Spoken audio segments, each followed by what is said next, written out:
¿Qué tal? Muy buenas noches, tengan todos ustedes. Sean bienvenidos a su programa Entre Abogados.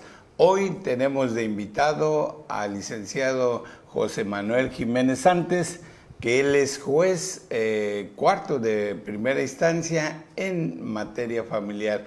Licenciado, muchas gracias por atender nuestra invitación y por estar aquí acompañándonos. Igualmente, muchas gracias. Pues hoy vamos a platicar, a tener la oportunidad de platicar aquí con el licenciado Jiménez. Un tema que la verdad a la audiencia le interesa mucho, despierta mucha curiosidad, y hoy vamos a hablar sobre el divorcio encausado. Para ello, bueno, vamos a recordar que anteriormente, para poderse divorciar, necesitábamos de acreditar cualquiera de las causales que establecía el Código Civil, y en base a ello podía proceder un divorcio. ¿No es así, licenciado? Así es, así es. Ok, pero por ahí surgió una nueva figura, nuevas condiciones jurídicas, y surge el famoso divorcio encausado. ¿Qué es eso, licenciado? Como usted bien lo expone, anteriormente los divorcios solo procedían cuando hubiera algunas causales de las que cada código civil de distintos estados establecían determinadas hipótesis. Si no se acreditaba ninguna de ellas, no procedía el divorcio. Pero precisamente a partir de las diversas influencias que tenemos de tratados internacionales, derechos humanos, surgió precisamente ahora el derecho a la libre personalidad, y entre esos trajo como consecuencia que no podía obligarse a las personas a seguir unidas en matrimonio cuando alguna de ellas quisiera realmente disolver el matrimonio. Y eso trajo como consecuencia que se aperturara pues, lo que llamamos como divorcio encausado o libre de causa, porque no había necesidad de justificar una causa específica para divorciarse.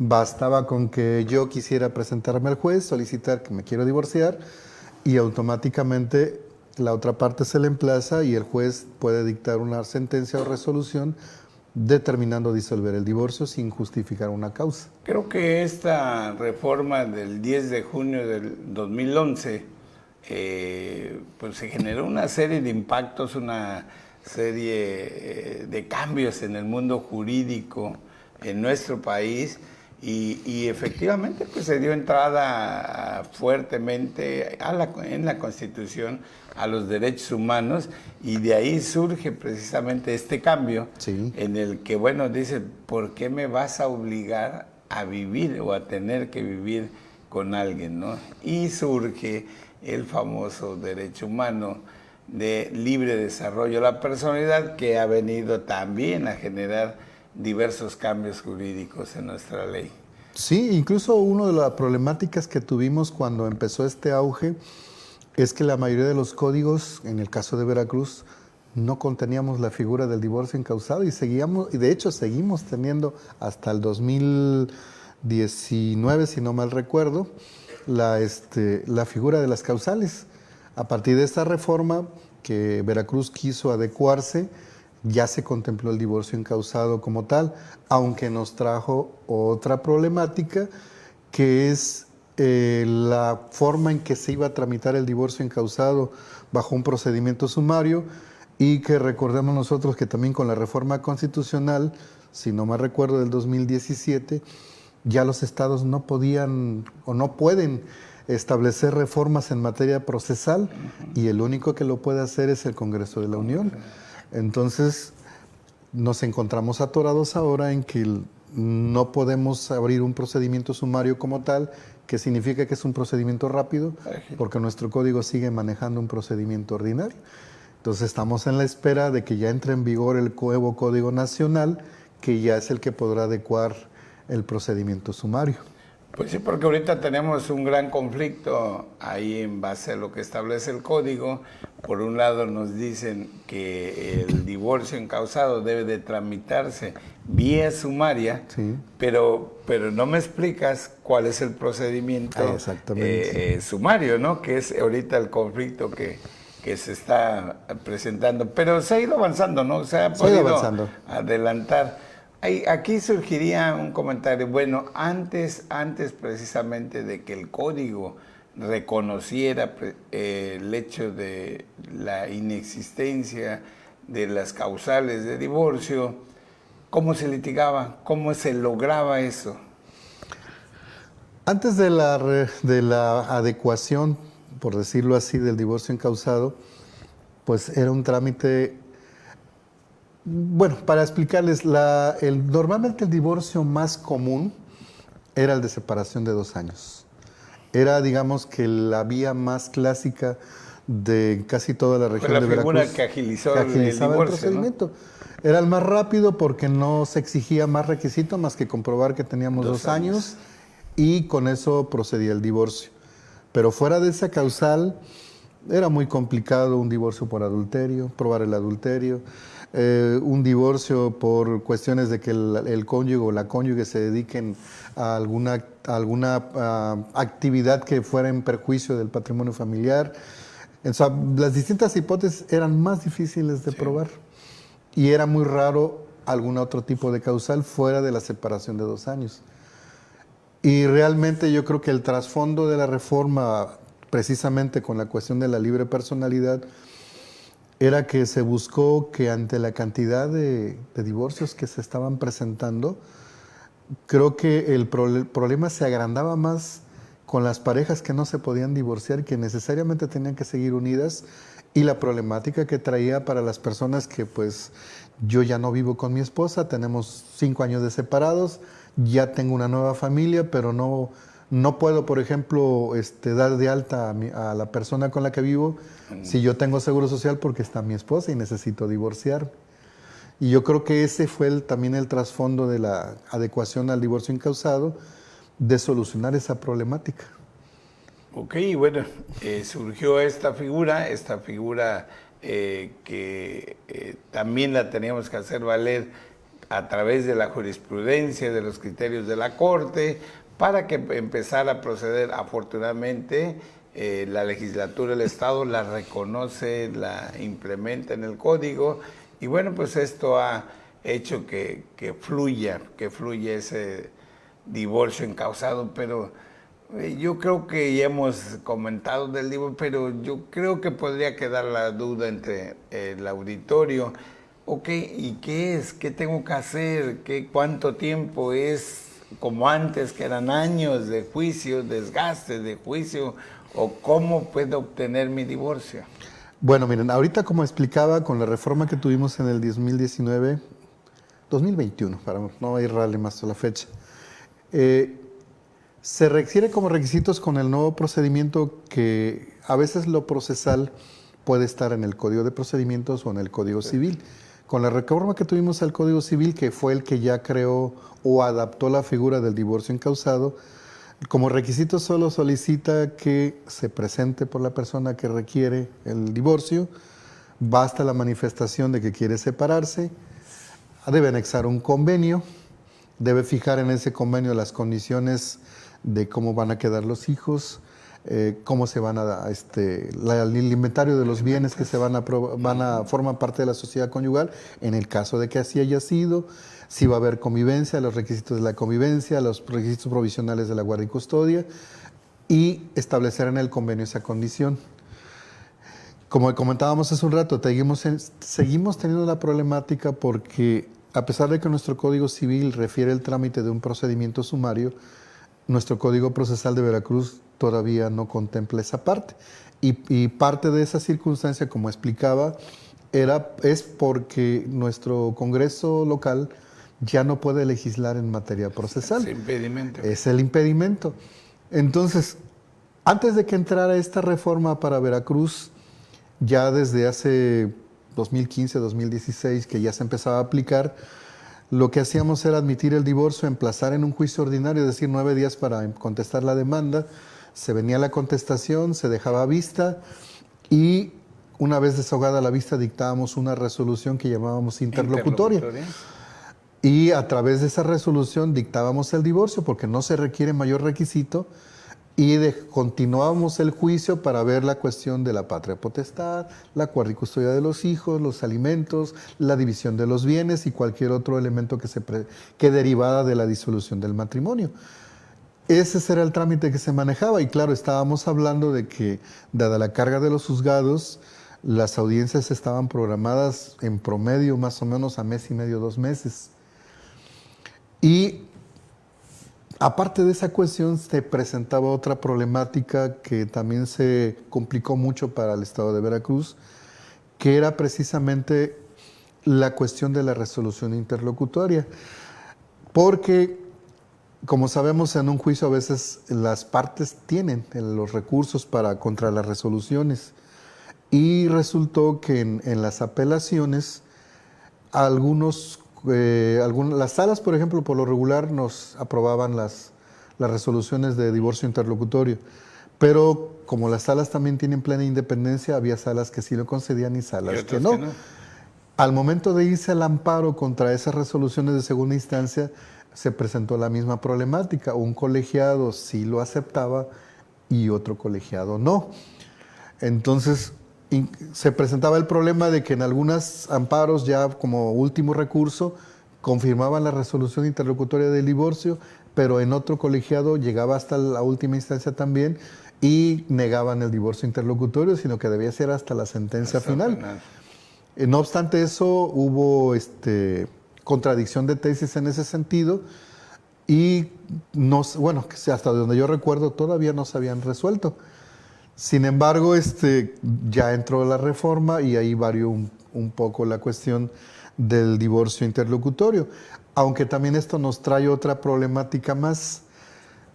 Hemos visto en la práctica, por ejemplo, que a veces el abogado promueve el divorcio incausado, pero también pide desde la misma demanda alimentos, guardia y custodia provisional o demanda la guardia y custodia.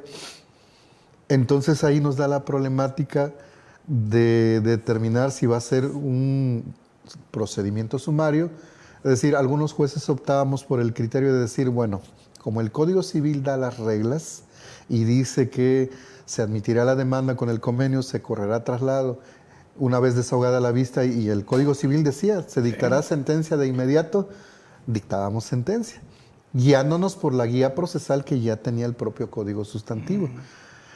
Sin embargo, en algunas resoluciones que hemos tenido ya con la última instancia que es el amparo, en algunos casos la autoridad federal nos dice que no podemos dictar la sentencia del divorcio incausado porque a la par se están analizando cuestiones desde la misma demanda de alimentos, guardia y custodia o incluso hasta pérdida de patria potestad.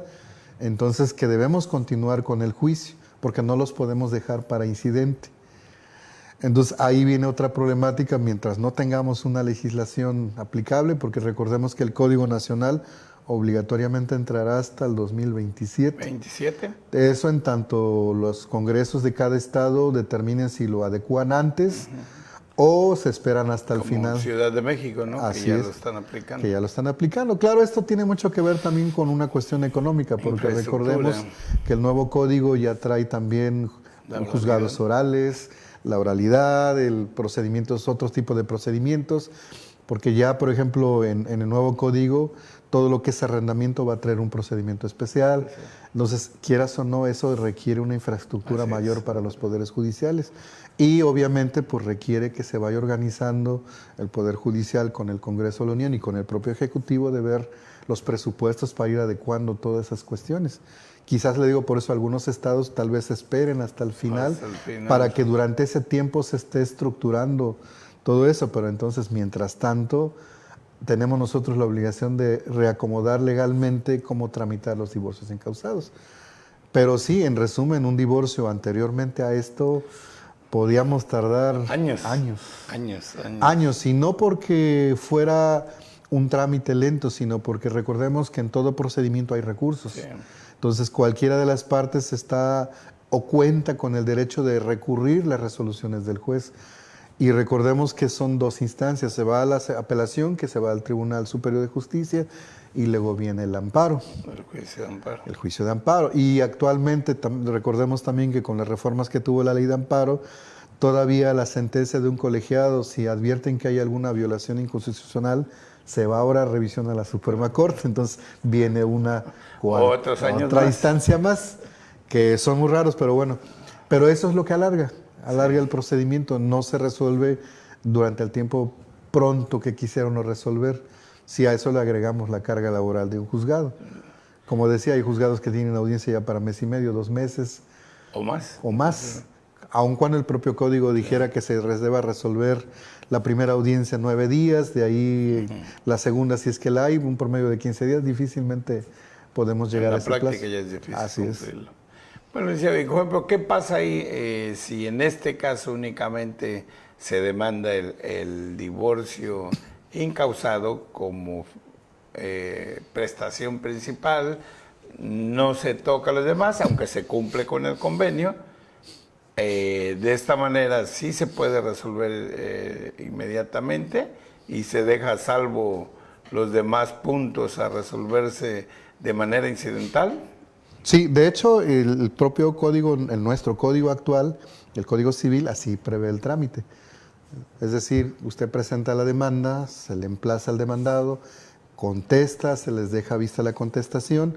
Son 9 días, como decíamos, no hay procedimiento sumario, entonces son 9 días para contestar, 3 días para desahogar la vista. Desahogada la vista, dictamos la sentencia. El Código Civil dice que si no hay acuerdo de las partes con respecto al convenio, el convenio lo que busca es regular las condiciones de la patria potestad, la guardia y custodia, la convivencia y los alimentos. Entonces, si no hay acuerdo de las partes con ese convenio, el propio Código Civil dice que se dejarán a salvo los derechos, pero el divorcio se decreta. Actualmente tenemos ya un criterio de un colegiado de Veracruz que establece que no podemos dejar a salvo los derechos en cuestiones donde pueda haber medidas provisionales. Por ejemplo, si dentro del expediente estamos advirtiendo que hay niños y se advierte que hay necesidad alimentaria, el juez debe fijar provisionalmente una pensión provisional. De la misma manera, la separación de cuerpos. Si en el caso, por ejemplo, se advierte que hay algún tipo de violencia familiar, también tomar medidas. Una orden restrictiva. Así es. Entonces son medidas que se pueden tomar.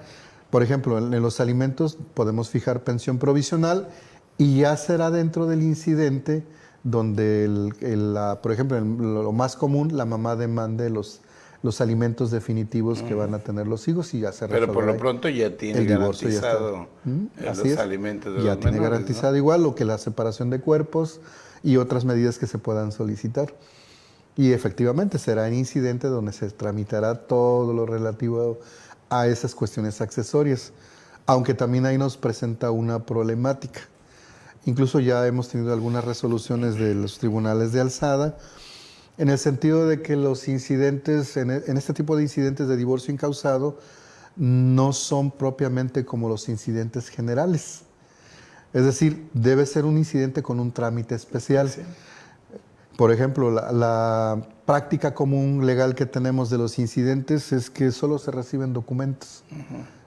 Ningún otro tipo de prueba. Porque el propio artículo dice, promovido el incidente, se señalará audiencia dentro de un término y se resolverá. Entonces no da un lapso para poder recibir otro tipo de pruebas. Sin embargo, por ejemplo, en los incidentes de alimentos requieren justificar los ingresos. Claro. Y por lo regular la prueba común que se ve en ese tipo de asuntos son informes a las fuentes laborales. O en el mayor de los casos o en el menor de los casos es pedir un informe al sistema de administración tributaria para ver si está declarando su salario. Entonces son informes y esos ya no se van a preparar dentro de los días que da para el incidente. O, por ejemplo, también luego requieren alguna pericial para determinar la capacidad económica de la persona y tampoco permitir el incidente. Una testimonial, inclusive. Una testimonial, inclusive la propia confesional. La confesional. Entonces, ya hemos tenido por ahí algunos criterios de que ese tipo de incidentes no necesariamente son como los incidentes literales. En general. Así es. Entonces, en algunos juzgados adoptamos el criterio de que en esos incidentes sí podemos recibir esas pruebas, precisamente porque estamos en el trámite. Como en un juicio ordinario. Como en un juicio ordinario. Porque es una cuestión especial. Y volvemos al mismo punto. Esto en tanto no tengamos una regulación plena.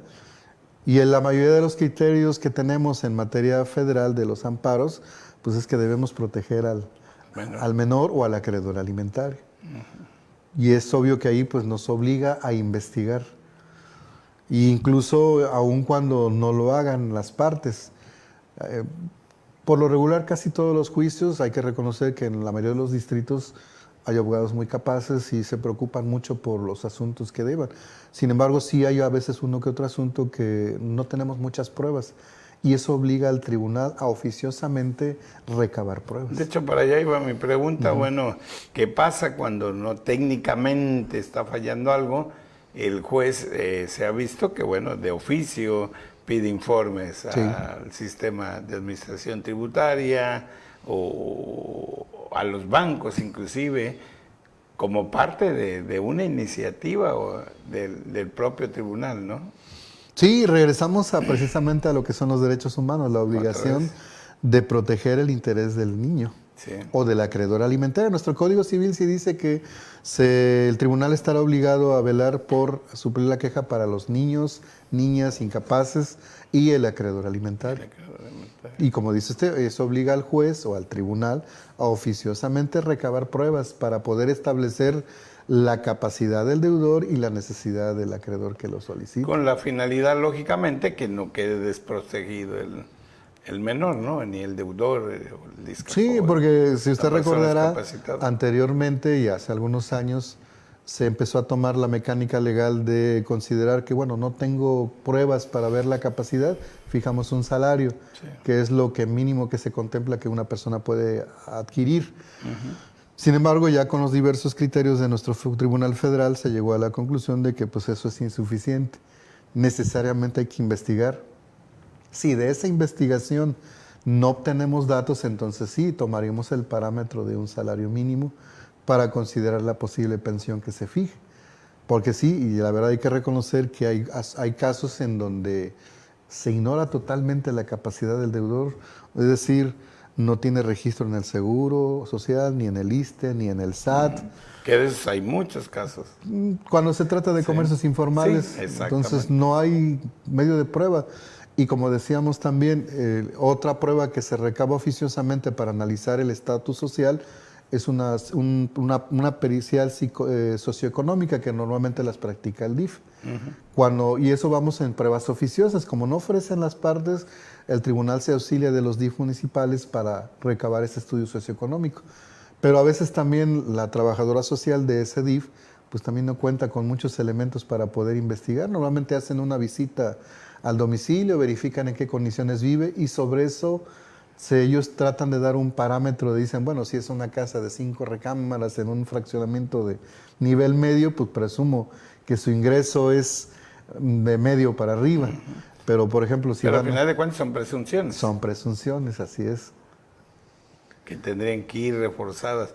El famoso nivel de vida, ¿no? Así es. Que también tenía que hacerse. Pues creo que aquí estamos viendo ya precisamente esta oportunidad que se tiene en la actualidad de poder manejar un divorcio encausado.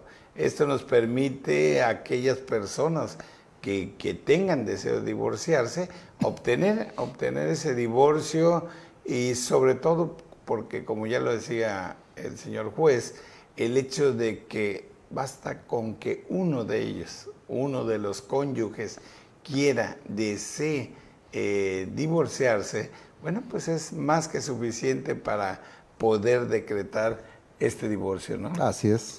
Y que se nos ha vencido el tiempo, ¿cómo podríamos cerrar? ¿Qué recomendaciones o qué comentarios pudiera tener para poder cerrar esta sesión? Miren, lo que acontece normalmente es que la gente a veces no tiene la información. Muy poca gente se acerca a un despacho jurídico para pedir el asesoramiento, ver el trámite que va a seguir.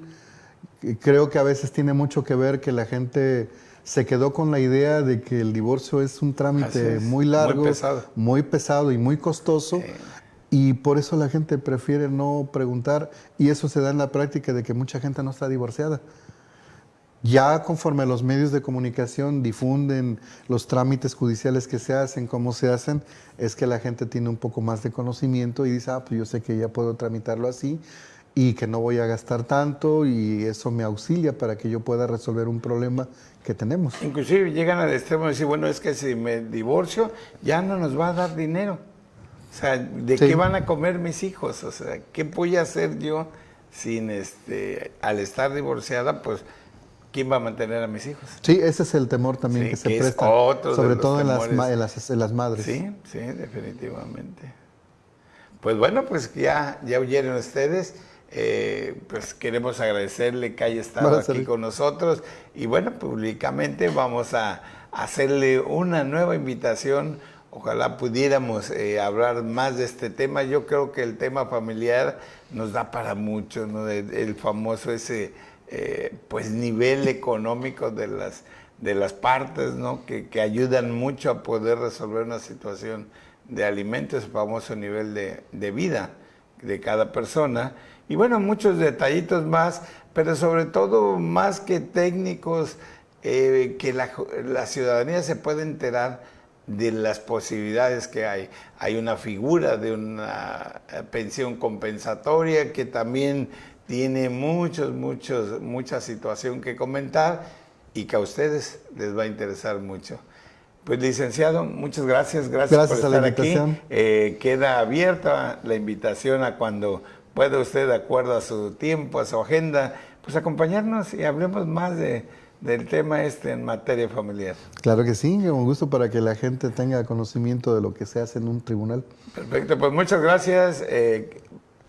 Excelente la entrevista y bueno, queda patente de que nos Muchas acompañen gracias. más. Pues muchas gracias a ustedes por estar aquí con nosotros una noche más en este miércoles de Entre Abogados, su programa para que usted esté debidamente enterado en materia jurídica.